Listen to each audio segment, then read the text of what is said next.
Today we'll be talking about important guidelines on setting up a broiler farm, and these are some of the parameters when you want to set up a broiler farm are as follows: isolation and accessibility, topography and soil type, land size, water source, power supply, and if you're setting up in a build-up area, these dynamics may change. Hi, I'm John from Spa, and welcome to today's episode. Today we'll be talking about broiler farm, how to set up a broiler farm, and the broiler housing structure.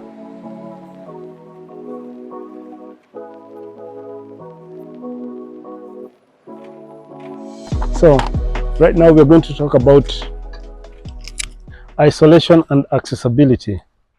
What do we mean by isolation?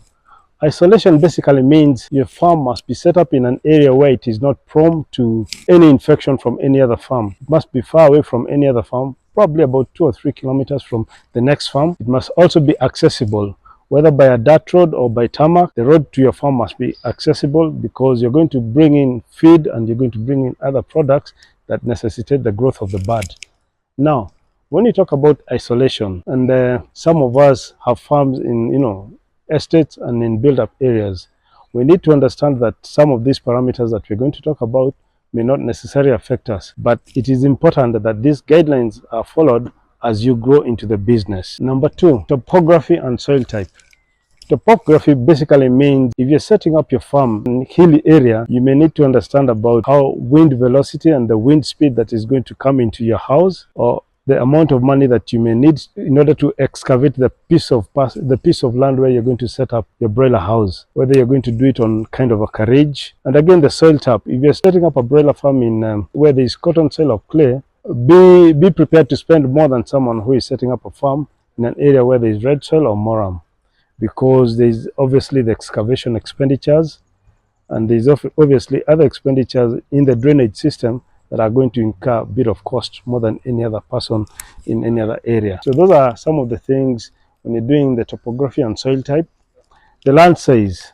Now this depends on how many chicken you need to raise.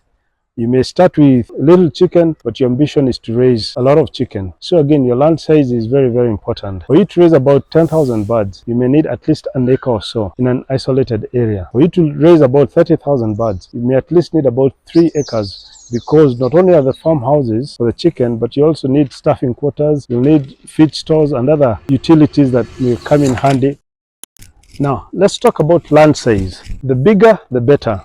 In conformity with bird welfare, you need to understand that every bird must sit on 1 square foot. So if you're planning on setting up a broiler house or a broiler farm for 10,000 birds, you will need at least 10,000 square foot for the chicken house, and you'll need more space for your utilities. You may need a farmhouse, you may need staffing quarters, you may need feed store and other stores, you may need to raise up a water tower. So all those necessitate the growth of the bird. So the bigger the better. If you're setting up a broiler farm for 30,000 birds, then again, you may need 3+ acres going forth. The 4th one is your water source. You may draw your water from the river, or from a shallow well, or from a borehole, or straight from piped water. But whichever water source you're using, remember that water is the greatest nutritional element for the bird. So water quality dictates that your water source must be competent to meet the quality that the bird desires. Actually, what you cannot drink, don't give your bird. So if you can't drink that river water, do not give your bird. If you can't drink that borehole water, do not give your bird. Again, the pH and other elements may dictate that you get a good water source. So before you even build that broiler house, make sure you got a good water source and consistent supply from that source. You don't want to end up buying water from a different source when your birds are 28 days into the growth period. Power supply. We know the grid is the easiest way of getting power to your farm. So as you set to put your broiler house or your broiler farm, you need to understand where your grid is, because there are other factors that come into play. You may use solar, or you may also use generators, but you see, using generators will come with extra overheads. Solars, maybe in times when it's rainy or it's cloudy, it may not give you the correct efficiency that you desire. But if you are able to get the grid, that's the best source of energy for your farm. You can have backup of generator or solar, but the grid could be the best for the farm to run. Now, if you're setting up a broiler house, a broiler farm in a in a congested area, let's say in an estate, a house, or in your backyard, then you may need to understand that you need dynamics, other dynamics that come into play. You've got your neighbors. Make sure there's no foul smell or stale smell coming from your broiler house or broiler farm into your neighborhood. Make sure you're able to dispose your manure well. Consider how you're going to dispose dead birds. Are you going to incinerate them? Are you going to bury them? How are you going to dispose your birds, because you can't just leave them there.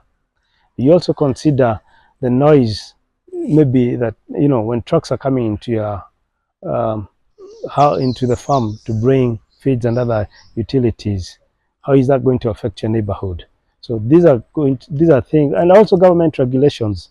You need to consider that there are certain areas where you cannot be able to set up chicken houses, no matter how much you desire to set a chicken house there. So these are things that will come into play.